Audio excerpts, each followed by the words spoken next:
So tonight's Dhamma talk, I like to dedicate it to Mr. Lai Kuan Yew. He was my uh, school teacher in St. Xavier's, and he also my uh,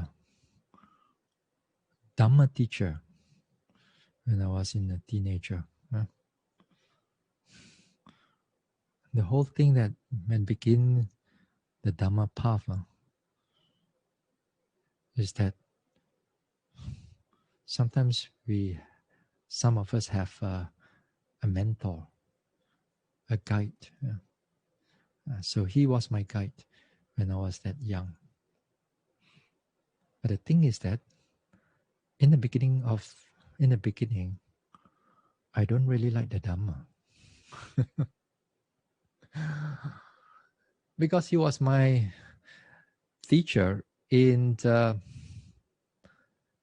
Malay language, He was teaching Malay language, and I have to see him every day. So when I was in Form 2, he was the Malay teacher for my class. And kind of like I was cornered to learn the Dhamma. Cornered in the sense that, so one day, somewhere in January, I think, he mentioned it. He said, your brother is in the Buddhist society. When are you going to come? Not the Mikey. I don't want to go. But when you have to see him every day, kind of like, you're forced to go. Then forced to go. Then that is where we begin to learn the Four Noble Truths, Noble Eightfold Path, 5 Precepts, all these things. Then that is where all the Dhamma begins. So I wished him that wherever he is, then may he be happy. May he be peaceful wherever he is. Able to see the Dhamma, then finally get out of this samsara. Okay? So we come back to this talk. Now here we are still at the Noble Eightfold Path. The path leading to the cessation of dukkha. The fourth of the Four Noble Truths. The fourth truth. Now, the fourth truth here, it's the name of the fourth truth is the path leading to the cessation of dukkha. That means the Noble Eightfold Path is for the sake of the cessation of dukkha. And let us not forget that. Because in the last week, not last week, sorry, on Monday, I was talking about, sometimes when we practice, may not necessarily fall into the Noble Eightfold Path. Or sometimes when we do dana, or when we do sila, may not necessarily fall in the Noble Eightfold Path. If you do not have the right view. If you do not have the right view. Other words that you may do dana, you may do offerings, you may do a lot of giving. But if your giving does not fall with the right view, does not fall with the cessation, for the sake of the cessation of the dukkha, then it does not fall on the Noble Eightfold Path. But it's still wholesome. Definitely it's still wholesome. The act of giving itself, it's wholesome. But because of the fourth, this is the noble truth, then we have to direct it for the cessation of dukkha. Then when we have that, then it falls under the Noble Eightfold Path. So too, your morality, your precepts, when you do something wholesome, you do charitable acts, you keep your vows in certain things, you you have gratitude, you have kindness, those type of things. although they are, as I said, they are wholesome, but as long if you direct it towards the cessation of dukkha, then it is for the sake of liberation. It becomes a foundation for your liberation. So usually at the end of the talk, or usually at the end of a dana, or after giving, after offering, the monks will chant to guide you, to help you, idang me danang, idang me punyang, idang me silang, nibbana sa pachayo hotu. That one is to help you, to remind you, so that our mind is guided towards the cessation of dukkha. So too when it comes to meditation also, as I said, meditation, again, it has to be guided for the cessation of dukkha. As I said, nowadays, generally a lot of people, including Buddhists also, they begin to attach to the mundane type of meditation. Mundane in the sense that they not necessary for the liberation, but only for the calmness and peacefulness of here and now, to overcome their, for example, their anxiety or depression or sadness and so on. Not necessary for liberation. And nowadays also they use this meditation a lot for self-motivation, a lot for like you coach somebody how they handle their time, manage their time, manage their pain, many ways. So these are, again, as I said, although they are wholesome, although they are good, but it does not fall under Noble Eightfold Path. It's not the path towards liberation.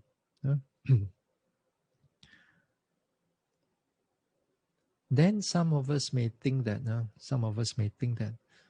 so all the good deeds that I've done in the past, so it's not valid lah. That means, so what for I do all the good deeds and all the charitable deeds? I mean that one not counted? Yes, it's still wholesome, as I said. They are still wholesome.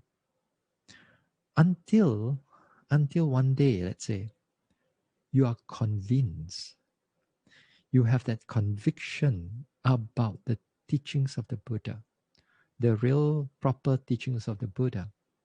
Then when you really truly direct your mind for the sake of liberation, then all those wholesome deeds that you have done, it turns into that direction too. The merits that you have gained from those actions, you will turn to that direction. So not to be too concerned about what you have done or because of our ignorance in the past.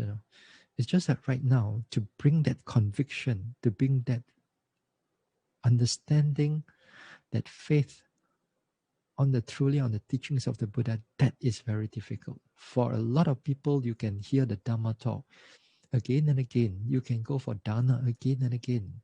You can keep your precepts day in, day out, but you may not able to be convinced about the teachings of the Buddha. So until you have that conviction, truly that you want to follow the teachings of the Buddha and you want to get out of this path, get out of this cycle of birth and rebirth, then only you falls into the Noble Eightfold Path. That is, in a way, quite narrow. Narrow in the sense that the conviction has to be there. Without the conviction, you can do anything. It's just like a ship, like a ship in the sea. You nowadays you have that the cruise to nowhere. You the whole ship can go turn and turn and turn in the ocean and so on. You got no place for it to be ashore. So now when you are able to direct your mind for the sake of liberation, then the whole ship, it's going to directly on that direction. So too is the same thing, means that all the things that you have done in the past, wholesome deeds, will be guided towards that direction. Cessation of dukkha. Yeah. So that is one thing that we have to remind you all again and again. Yeah. Now, here tonight we're going to look into the mindfulness. I'm not skipping a right effort at all. Here I'm not skipping the right effort at all, because the right effort has to come in together with the mindfulness. But it is the mindfulness that we want to develop, not like you want to develop the effort for something here and there and anything else. And that one, when we talk about morality, we talk about dana, those things you need effort, you need that mental effort in order for you to develop. I mean, to cultivate those things. But right now we are in the samadhi group. That means we want to cultivate the mind. We want to cultivate the mind right now, not just only on speech and action, but now is to further polishing the mind so that it become more free from all the defilements, and also become more stronger, and as a basis for the liberation. So here, the cultivation part. Now the cultivation part here is that the problem, there's a lot of problem with this cultivation. Again, if this cultivation is not done properly, then the problem is that you may go crazy. Chao Fo Yak Mo is quite true, actually. If you do it wrongly, if you want to cultivate the mind, you cultivate it wrongly, then that madness can come. I mean, it's crazy madness, all kinds of hallucination or speculation, or what you do not see, what you think that you see, or you believe that you've seen it. All kinds of things comes in, especially people are not properly guided. But if you direct the effort, develop with mindfulness, then you wouldn't able to fall into these trappings. You won't fall into this craziness. As long as you have that mindfulness, then you are safe. Whether you want to do samatha meditation, or whether you want to do vipassana meditation, or whether you want to do any form of meditation in this world. Without mindfulness, all the meditation goes, all the mental cultivation go haywire. That's why this is important that we direct that effort for the sake of development of mindfulness. Because every right form of development of the mind comes with that mindfulness. So the mindfulness is a very key ingredient for the mindfulness, for the development of the mind. Whether it's a worldly development or whether it's also for the Noble Eightfold Path. Whichever that you want to talk about, you still need that mindfulness. Again and again, I emphasize this mindfulness.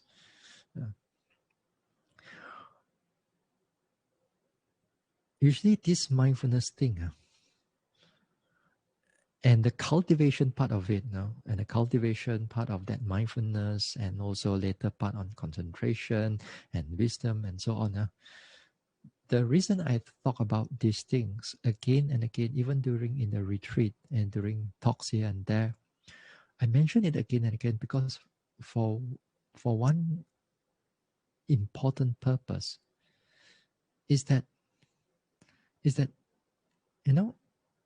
nowadays I've seen a lot of meditators, whether they are under me or whether they are not under me, or whether they are samatha meditation or vipassana meditator. I hear a lot of times they want to get the jhana, they want to attain the jhana, They want to attain the insight knowledge, this insight, that insight. Yeah. But then when it comes to the developments toward getting it, they have not have much of idea how to do it. They do not have much of idea how to do it. They want the result, but the effort that putting in, the cultivation that I was going to put in, they're not so concerned about that. A number of sometimes I think in the past also I did mention about these things, and because of that, then there's a lot of wrong meditation is going on around the world, even within the Buddhist circle also. That's why I'm so concerned. You see, when we talk about the 16 insight knowledge, and then we talk about the how one goes into insight leading to emergence, that when you actually see the consciousness that comes together with it just before path and fruition consciousness arises, those sequence of consciousness that we talk about. Now we talk about those subject because it is in a way connected to it. But if I don't talk about that subject, I feel quite okay. I feel quite all right, even if you do not know about it. I mean, we know about it for the sake of knowledge. But if you do not know about mindfulness, if you do not know how to cultivate mindfulness, if you don't know how to cultivate the other mental factors later on that we're going to talk, that if you do not know how to cultivate that, then those things is not going to come in. Those insight knowledge, those jhana, those insight leading to emergence, they will not come in. Then you can talk and you can debate this insight and that insight, but gong song, a lot of time just for the sake of argument only. But if you do not understand exactly how to cultivate that, this mindfulness, this effort, this wisdom factor, and concentration and so on. If you do not know how to develop those things, then, as I said, those insights, they will not come. They only remain as theory only. So when they not come as the real knowledge, as experiential knowledge, then there won't be any liberation, any nibbana for you to realize. So that's why it is important that we must know how to cultivate them. Another problem, before we talk about mindfulness, another problem also many times I've seen that yogis go through, or not yogis go through, and also other yogis go through, that I've seen, that one of the biggest problem is that they can't differentiate what is mindfulness and what is concentration. These two, they cannot differentiate. To give you a general aspect, why people cannot differentiate of these two is that mindfulness, it's an active state of mind that your mind has to be present, alert. That state of mind. Whereas when it comes to concentration, it's more towards calmness, more towards peacefulness. Although the mind is more like focusing, but it goes towards peacefulness. Now, when you have these two state of mind that's going on, if you tell a new meditator, a beginner meditator, a beginner yogi, within these two state of mind, which one do you think that the meditator will like?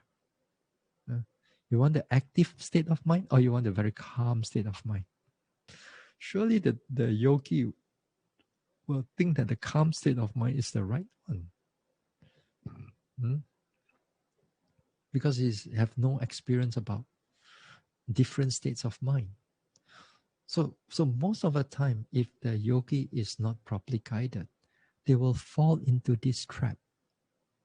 And when they fall into this trap, the problem is that they may think that they are still doing like vipassana or samatha, and they fall into that trap. And it's difficult for the mind to get out from it. Because it is very pleasant, and your everyday life is a lot of like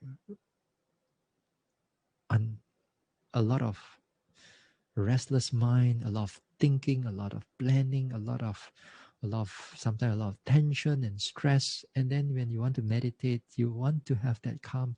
Why you want to have that alertness some more? Why it's more than enough already? You may think that it's more than enough. Right now you want that calmness. So the mind. So when a yogi, when a beginner yogi, when it starts that meditation, if it's not guided, naturally he will go into the path. It will go into that concentration rather than mindfulness. So mindfulness, it has to be guided. It has to be guided in order that the mind knows how to stick on the mindfulness before you branch out into samatha or vipassana. Yeah? Before you branch out into samatha or vipassana. So mindfulness has to come in. Yeah. Without that mindfulness, the samatha meditation, the object of the samatha meditation will not stabilize. It will be a lot of hindrances is going to come in and disturb the mind. So do the same thing when you are doing vipassana meditation. If you doubt that mindfulness, your object also will not be clear, will not be stabilized, and all the hindrances will come in. They are the same, they are parallel. So the beginning part here is that mindfulness. Is this mindfulness. Now, some yogis again, sometimes especially like in the vipassana yogis, they thought that if you practice vipassana, then when you practice vipassana, then after that when your mind calms down, let's say you don't do vipassana, then the mind goes into calmness and so on, then you may think that at least I go into samatha. They may think that, they may think that I go into samatha meditation. That is not samatha meditation. And then I talk about this talk, somewhere, I forgot, somewhere in January or somewhere in December, I talk about the vipassana path, samatha path, and the deluded path. If you're not practicing vipassana, let's say you start with vipassana, and if you practice the wrong way of vipassana, it doesn't go into vipassana. It doesn't go into samatha path. It will go into a deluded path. Some yogis think that they still go into they thought that, oh, if I don't get the first prize, at least I get consolation. This one, no. So you go into a wrong path altogether, or you go into a deluded path. So hopefully, if those who are practicing samatha meditation, if you are practicing the wrong path, doesn't mean that you suddenly go into vipassana. Usually they will not think. But between the samatha and the deluded path, that one is even more, even though minor, because it involves both partner, is also calmness. But one calmness comes with mindfulness, which is the right path. And one calmness comes without mindfulness. That is the wrong path. Just to keep it, just to give you a rough idea. But it's easier to speak in words. But when you are doing it, you have no idea what is going through during this time. Until you have a teacher or you have a proper teacher to guide you on the right path. Now, so therefore, you must beginning of this mental cultivation. So you must make the effort to bring about that mindfulness. And it's just like that, which one that I've mentioned? In the right effort. Now, let me see, where did I go? Yes, Samadhi group. All right. No, not this one. I don't want this one.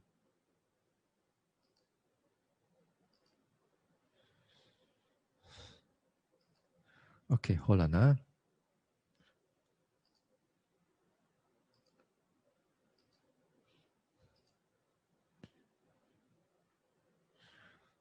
Last week, no, not this.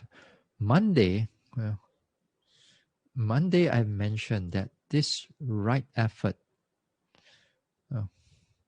the right effort here, right now, is that when you want to start off with a meditation, then it's the number 3 that you started off.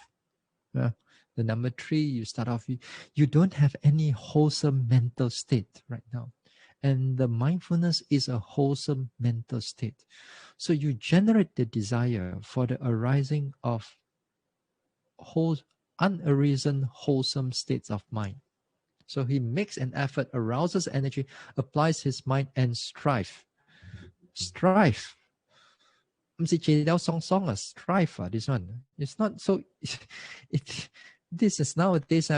People have the wrong meaning of of developing of the mind. Nowadays, people thought that developing of the mind is just sit down there.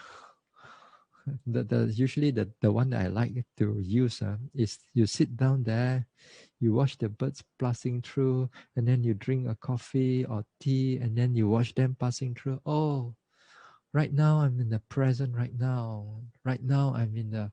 So I have mindfulness right now. So looking at the birds, being present, being right here, looking at the sunrise or looking at the sunset, I'm being present right here and now. This is not striving lah. And nowadays, as I said, with that, the example that I've mentioned, nowadays people put those things in the Facebook. They put down a nice diagram, a nice picture about a sunset. They put a nice picture about a scenery, and you sit down there, and you just then they caption below there, oh, be present, be happy, something like that. That is not striving. So don't go and fall into those type of traps. Those type of traps, this is not. So it is have to be applied with striving, a lot of effort into cultivating this mindfulness. So a lot of times people ask me, Bhante, if I don't go to retreat, can I meditate at home or not? And how to meditate at home? I mean, yes, you can meditate at home, but as I said, you don't expect it like what you can get in a retreat, because you're not really striving. You're only doing like 1 hour per day if you have that time, or half an hour a day. You're only just like, the meditation at home one is like that. The fire, there's no fire. The charcoal is just only bara only. It's just like the ember only. You try to fan it only that time. A little fan, they try to fan it only. There's nothing much. It's just that you try to keep the heat there only. There's no fire. There's not much of a fire. You just keep the heat there only. If you just like meditate 1 hour a day or half an hour a day, then the rest of the day you go eat, you go do this and do that, all kinds of things. So that is not striving. This is only, as I said, a little bit of maintenance only. You little bit of fanning the ember so that it doesn't go off altogether. So This is what I mean here. This is what I mean. The Buddha mean to make an effort to arouse that mindfulness, to make that strong, clear effort to arouse that mindfulness. Then, so therefore, you do not have mindfulness. Then, what are you going to do? You do not have mindfulness. That what are you going to do? Now, again, something before before I forget. Then the mindfulness also, there are two parts of mindfulness here. Now you know that mindfulness is really important. You make the right effort in order to cultivate that mindfulness. Don't make the effort and then you missed out that mindfulness. You go and cultivate into concentration. Then it could be a problem. You have to cultivate that mindfulness. Now, when you cultivate that mindfulness, generally, when you are striving or when you are also, in a way, at home meditation, there are two types of mindfulness will come in. Two types of mindfulness. They are the same mindfulness, but two different ways because it involves two different set of skills actually.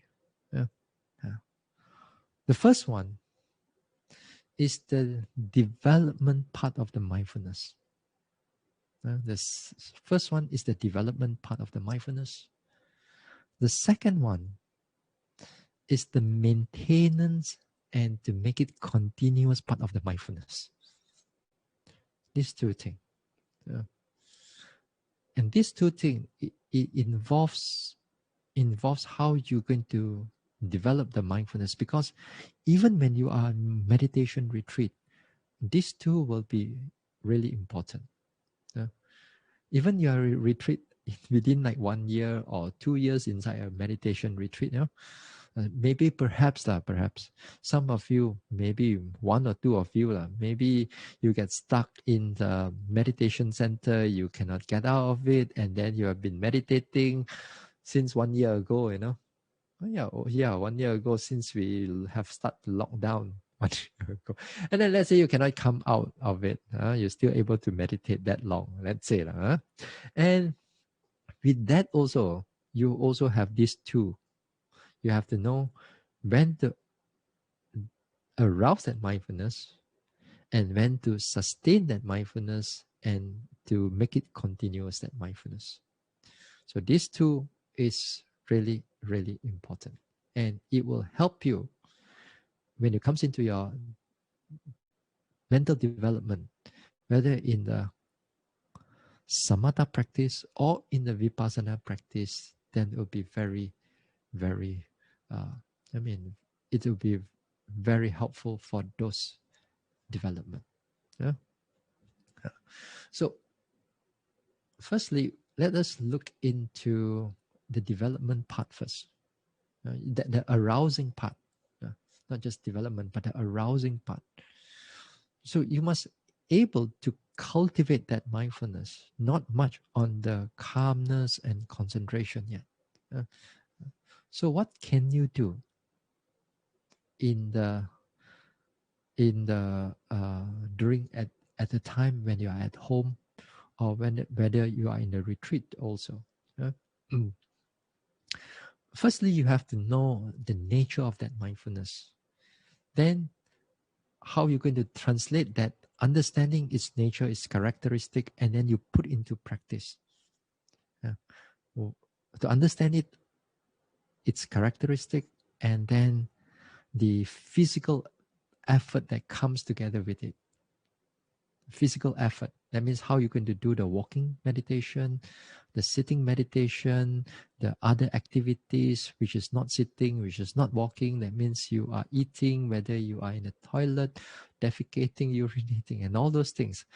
Those things also you must able to put in the effort mentally and physically in order to bring up that mindfulness. So therefore, it is important for us to understand the mindfulness, its characteristic. So what is this mindfulness then? Oh, hold on. Hey, just now I supposed to have a file here. Okay. And then I need to close that one. I need to close. Okay, mindfulness. All right. Share the screen. Okay. Mindfulness. Generally, you have these two. Let me see. View. All right. Tonight I only have these slides only. I have nothing else already.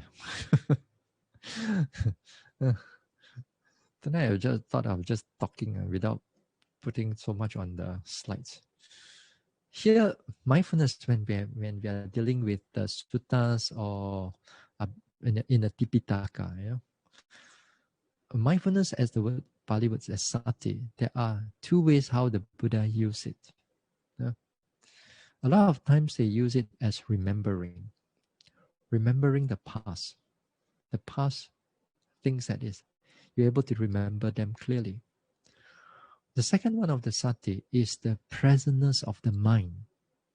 That especially like in the satipatthana, that we use that sati for the present, in the presence of the mind, that you are in the present.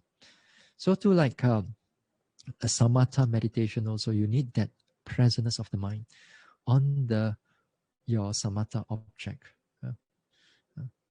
Now these two are very closely connected.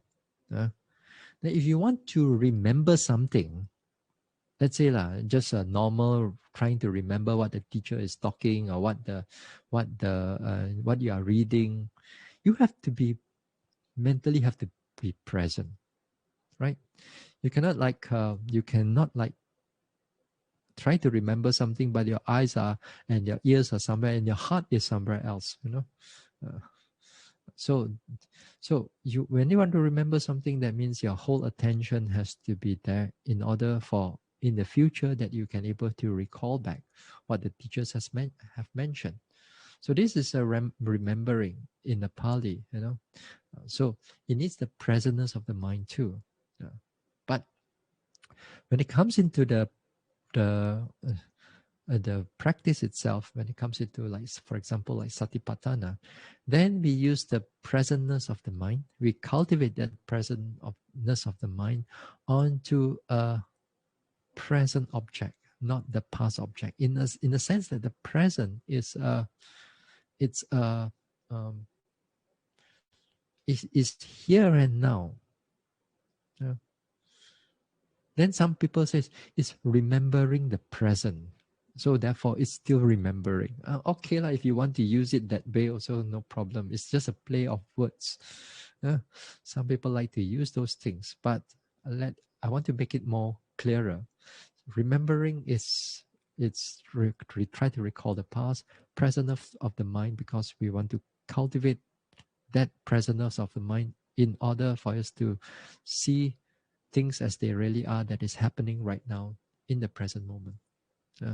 So this is the two meaning of sati in the text. Now the word sati also, if in the overall, I mean, if also like in Hindu also, they use the word sati also, but may not be for this remembering of the past and presentness. There's a Hindu god also by the name of Sati, but he's not, that Hindu god is not mindfulness. And also there's also the Hindu practice of sati also, that this one, the good wife, the good wife, the virtuous wife, if when the husband pass away, then the wife also will have to follow the husband footpath. That means she also has to die. Sometimes has to die. That means she has to fall. She kind of like they have seen it once before. They put it on fire, and then the wife will jump into the fire. Terrible death. Then people will have a good name spread about the wife, and it's a very virtuous wife. That also is a kind of a wrong view. And then this one also, of course, I think in India they already stopped this tradition. But of course, you never know. It's banned. So this is the two part of sati. So therefore, we're going to use this mostly on the presentness of the mind. And with this presentness of the mind that you cultivate, then it also helps you to remember a lot of things. Because sometimes for meditators, especially Vipassana meditators, when they cultivate this mindfulness deeply, they can able to recall things long, long ago. Long, long ago. Long ago is how long?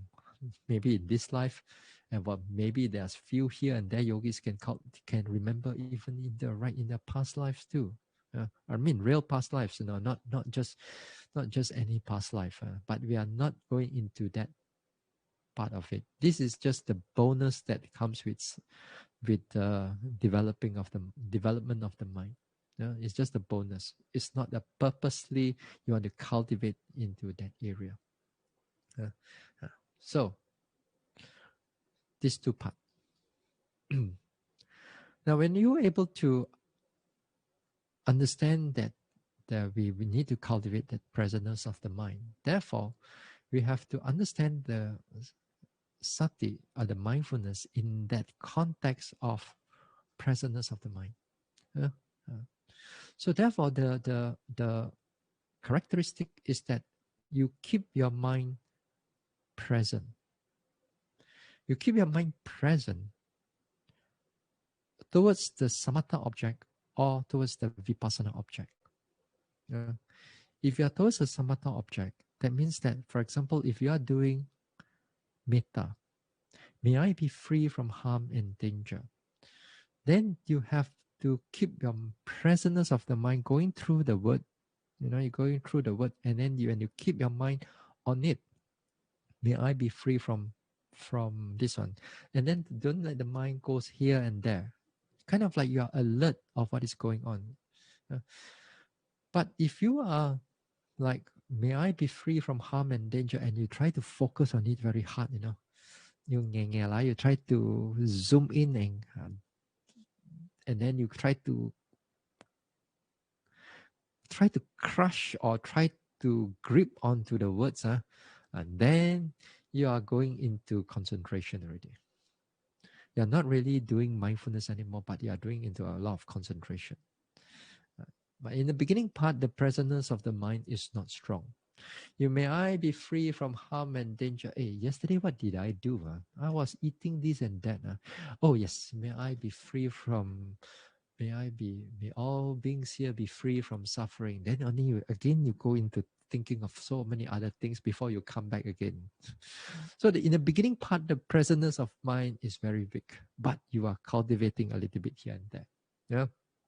You don't have much metta yet in the beginning.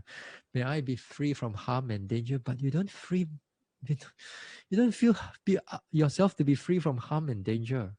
May all other beings, may all the people here be free from harm and danger, but you don't feel it yet.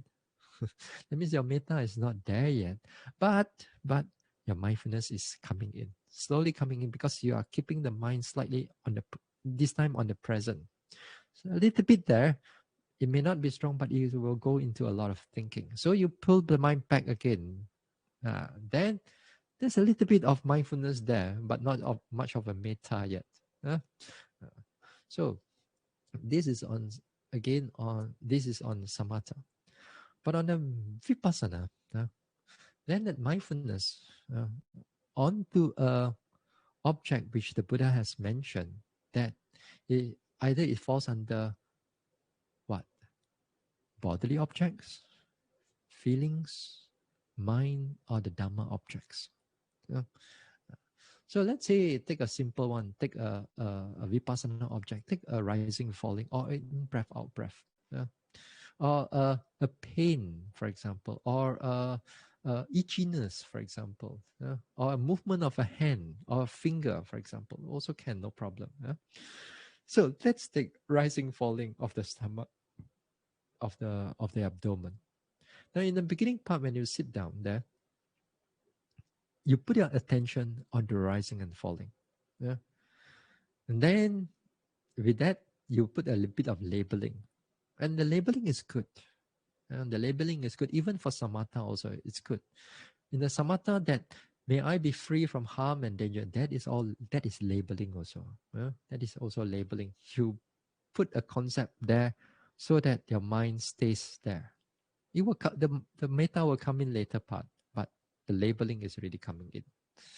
So to the during in the vipassana also.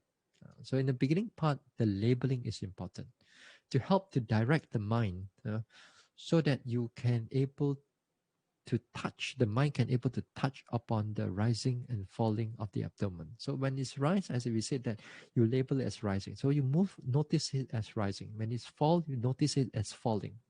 You label it as falling. Now if you do the in-breath, out-breath, also the same thing. You want to see it, in-breath, you know that it's going in. Out-breath, you're also going out. So the concept, the labeling, and the actual object itself, and you touch it together right in the present, then mindfulness comes in. Again, here, it does not sustain for long. After 2 or 3 rising and falling, 2 or 3 in breath, out breath, your mind will go into thinking, go into all kinds of thinking. So, when the beginning of development of samatha and vipassana, they are all the same. Your mind cannot sustain the mindfulness, cannot maintain that mindfulness, cannot able to keep it for long, but your mind will keep running away again and again. You will run away. Sometimes you run away for a long period of time before you're able to pull it back. And pull it back, you just sustain for a short while and then it runs again. So, says there's not much of mindfulness is there. Your mind is running. But anyway, you are starting already. Anyway, it's a good start. You're trying. And we do it again and again.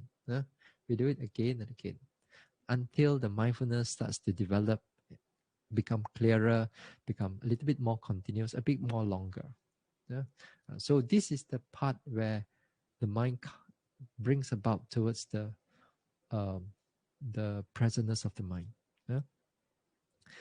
Now, in the presence of the mind too, then the next characteristic you also have to look out for is the heightened awareness, or a clear awareness.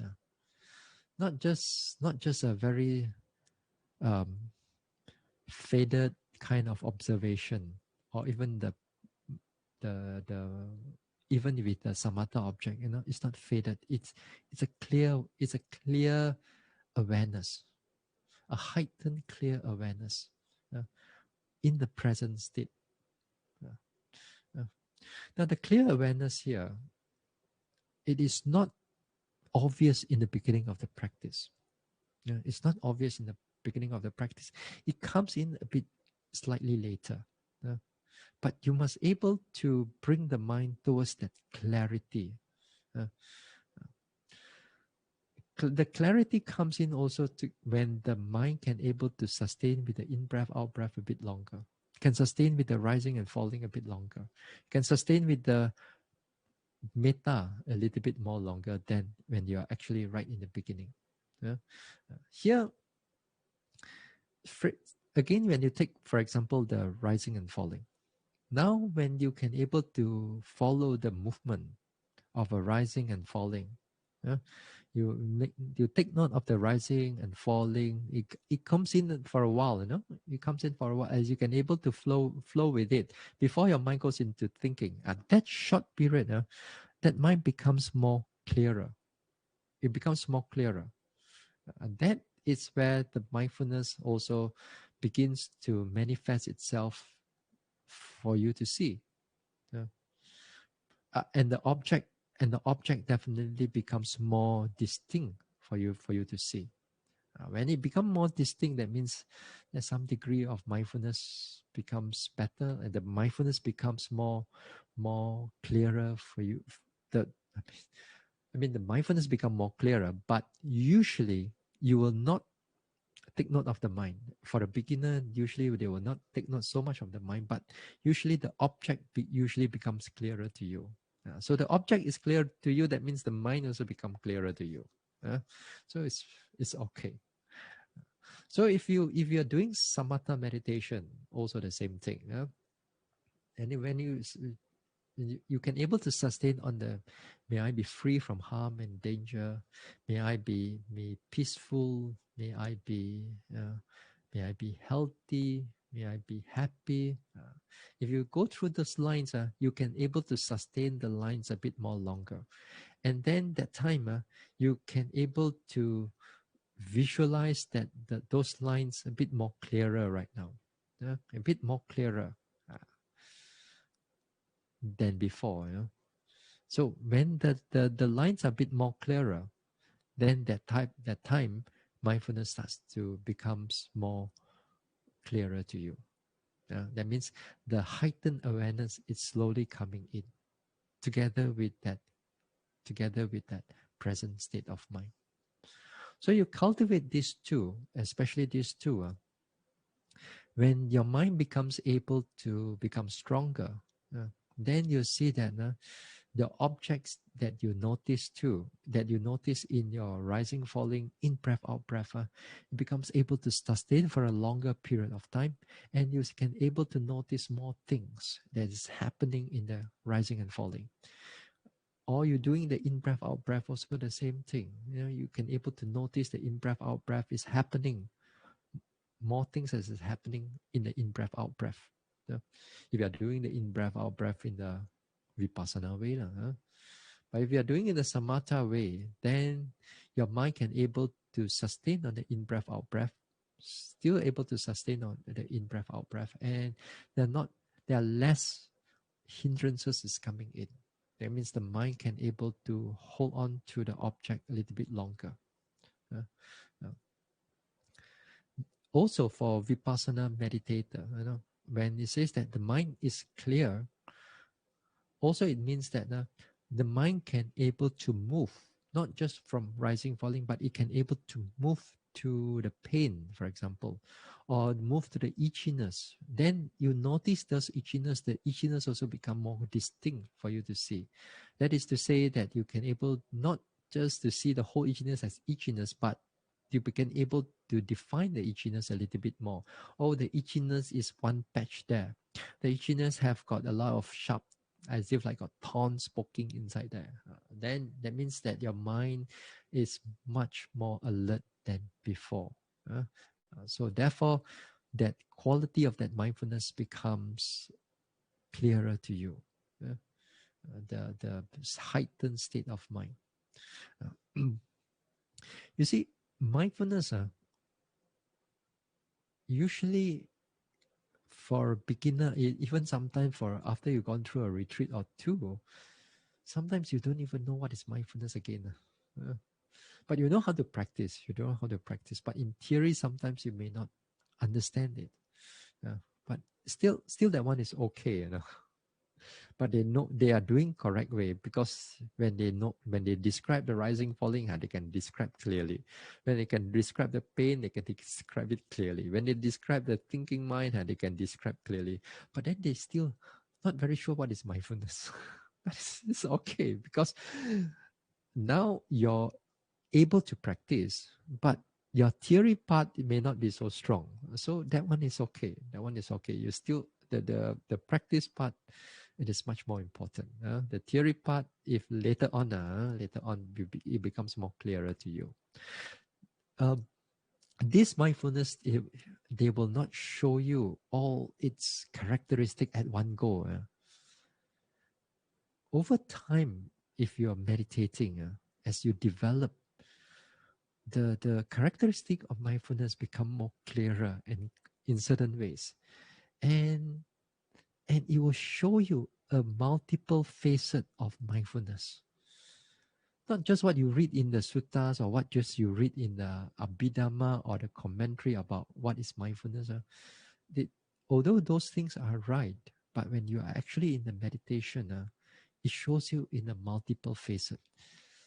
Then understanding its multiple phases, understanding its nature of that mindfulness, then you will know that whether you have mindfulness at that present moment or you do not have mindfulness in the present moment. Yeah? So one of the criteria is that you're aware that you check yourself that are you being present? Are your mind is clear, heightened up in that sense? Is it clear? Is it heightened up? If you have this two part of it, that means you some degree of mindfulness is there. That's then cultivate some more with that, right? So that is to say that mindfulness is starting and it's good right now.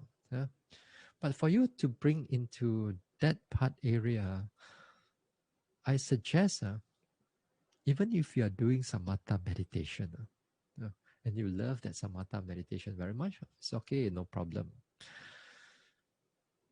Then it would be good to do a little bit of walking meditation.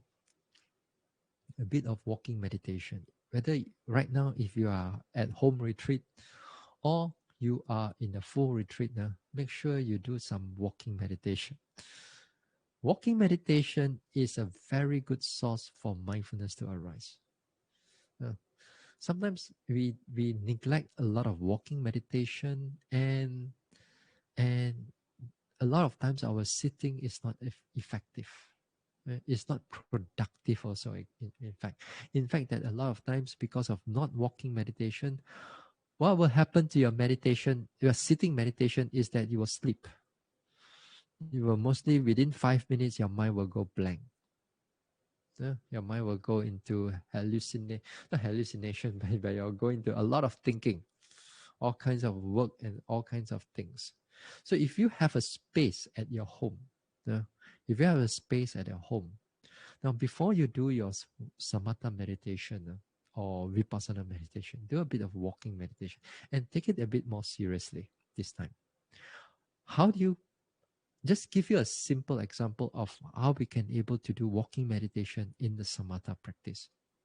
In the vipassana practice, we actually go into quite deep, into a lot of observation and so on. But in the samatha practice, you also can go in a way quite deep also in the walking meditation without looking into the anicca, dukkha, anatta.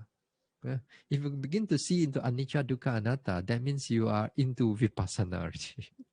So we want to do the walking meditation, but without going into the seeing the three characteristics. So how do you do it now? Now here you want to develop that mindfulness without going into vipassana. So what you can do in the beginning is that you take the walking, then this time, if you notice the movement, you take notice of the movement. You take notice of the movement, but you don't worry about how the movement is changing. Whether the movement is going a bit longer, a bit shorter. Sometimes you know a little bit. It's fine, no problem. But you don't go and purposely go and look for it. How is the each and every movement is changing. Each and every movement is pulling, pushing. How it changed from pushing, pulling, and that one you go into vipassana type of observation. In the samatha type of observation, noticing is that you keep your mindfulness there. You keep your right step, left step. Then this time, for example, you want to feel the step for a while. You feel it warm or you feel it cold. That's about it. Now you move to the other step. You notice warm or cold, and then after the other one, perhaps you notice a hardness or coldness. If you notice this way, you're not going into vipassana yet. You're still in the neither vipassana nor samatha, but you are developing mindfulness. A lot of time people thought that, because I noticed this hardness, softness, we are going into vipassana already. Not yet. Vipassana doesn't come in so fast yet. But because we don't talk about samatha when we are doing in the retreat. We'll guide you into vipassana path. But since we are not doing any retreat right now, then we can talk about walking towards the way of how we develop into the samatha. So you still notice the hardness, softness. Don't worry about it. Some people thought that since I'm doing in breath, out breath, my walking meditation must also be in the in breath, out breath. No, you don't do that. Because if you do that, then mindfulness cannot come in. One of the criteria for mindfulness, that another talk we're going to talk about it now, and one of the criteria of mindfulness is that you must have a clear object for you to notice. If the object is not clear, that means your mindfulness won't come in. So you must choose a clear object, then only your mind can be clear. If you choose a very subtle object, you man, all this little object you want to, like your in breath, out breath. Hardly you can able to notice when you are walking with the in breath, out breath, and then you can choose that one. That is where your mindfulness will not come in. Choose a more a grosser object, a gross object, things like your steps, things like your movement of your leg, for example. Some people don't want to notice the hardness or softness. They notice the whole leg that is walking.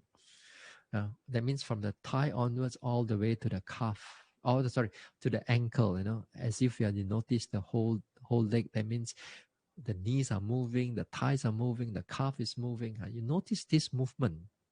Take notice of, because they are gross object. So their gross object is easy for the mindfulness to hang in there.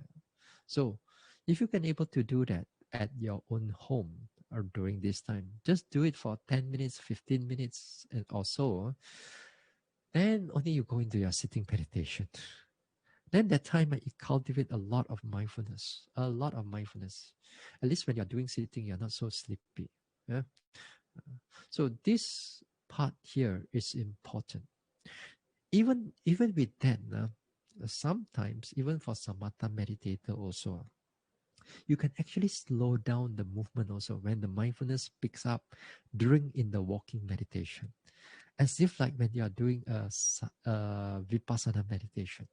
But this time, your mindfulness is still on the body, is still noticing on the sensation of the body. But again, you don't go and look into how it change.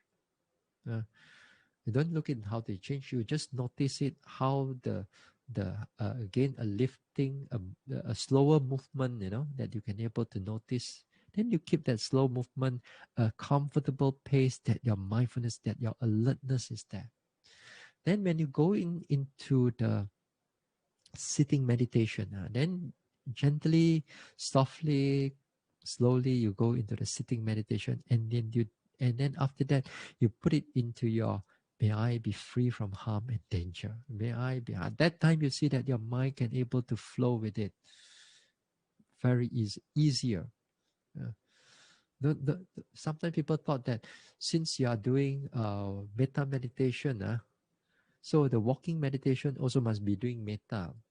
Not necessary. Because if you're doing metta, then again your mindfulness has nowhere for it to come up yet. So for you want great mindfulness, you want strong mindfulness, at least to push you for that particular sitting, for that particular hour. So do that walking a little bit before you go and do into your sitting. Now, if you do not have a place for you to walk at home, let's say, then you do the standing meditation. This time the standing meditation is that you notice the whole from the head. Notice the sensation of the body. Move the body a little bit here. Move the attention from one part to another part. Then if you find that there's one part becomes more prominent to you, let's say in the leg area where you step, your two legs are stepping on the floor, then you find that it's warm right now. Now, don't try to go and adjust the warmness, and don't try to adjust your body here and there. Just be patient. Keep your mind with that warmness. Just aware of that warmness. You're aware of that warmness. Take notice of it. Don't go and see how it changes. If you are doing samatha meditation, don't go and see how it changes. Just aware of the warmness. If you find that the warmness is not so clear anymore, then look for another place where it's prominent to you. Maybe a bit of tension in the back. Then notice the tension and be patient with the tension. Stay with that. Be patient with it. Take notice of it. Then the mindfulness comes in. Then the mindfulness comes in. Okay, then after that, you bring over to your sitting. And then you start off, may I be free from harm and danger. Or you want to do the in-breath, out-breath. Then you find that it's much more clearer. Uh, a lot of time people they thought that since you are doing samatha meditation, then if you are doing in-breath, out-breath, everything must do in-breath, out-breath. If you are doing uh, metta meditation, then everything you must do metta meditation. Not necessary. Not necessary. Uh, you have to develop some degree of mindfulness first. Then we'll go into your samatha practice. For the vipassana practice, okay, maybe 10:08 already. Wow. Yeah, maybe I'll talk about it a bit next week. Yeah? Since we're going to talk about this mindfulness a bit more in depth. Huh? Okay, so we stop here for tonight. All right. Oh yes, this Friday we have a Q&A session. And again, you can uh, put give your questions to Brother Benny. Later he will put down in the chat. All right. So we share merits.